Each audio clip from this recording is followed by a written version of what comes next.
And we're back with Week 8 Fantasy Football Friday.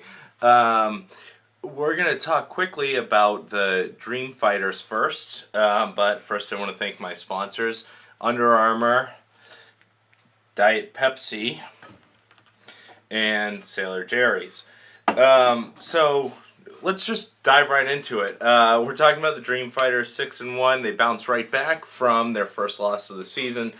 And they're facing a very favorable matchup. You've got Roethlisberger and his wide receivers Hines Ward and Mike Wallace against New England's defense, which their secondary has been prone to give up big plays. What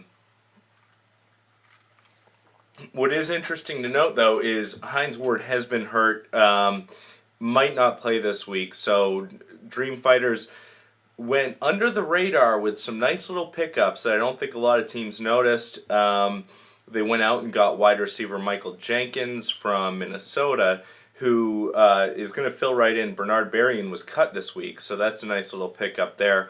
You've got Mike Tolbert off bye against Kansas City, one of the worst rushing defenses in the league.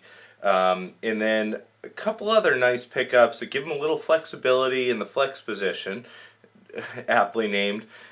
You've got Alfonso Smith, who's probably going to get the start for Arizona with Beanie Wells out, and then Lance Ball, who hopefully will get the goal line carries. I still think they go to Tim Tebow for the Broncos with Willis McGahee out for the next week or two.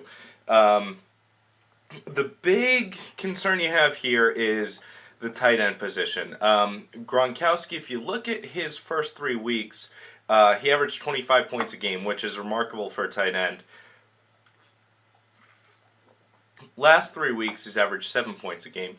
So, are there concerns there? Sure. But you're going to take your chances with Gronkowski to get 4 or 5 catches, maybe one of them is a touchdown, and get you 70 yards. So, I think over the long haul, you're looking at sort of an average of the two. Not 25 a game, but not 7 a game. I think you're looking right around the 14 mark a game, which is about where he's projected. And then the other concern spot is Denver's defense against Detroit. Is Matthew Stafford going to play? How healthy is he? And then, but looking at the matchup, you're going against a team who's really done it with smoke and mirrors. They've got John Beck now at quarterback. He is facing Buffalo's defense, and their secondary is not very solid. But you've always got to be concerned about Adrian Peterson and Rashard Mendenhall, who could go off at any moment. So I look for the Dream Fighters to go 7-1 this week, and we'll be talking about them next week in a big matchup against the 6-1 right now Fart Noises.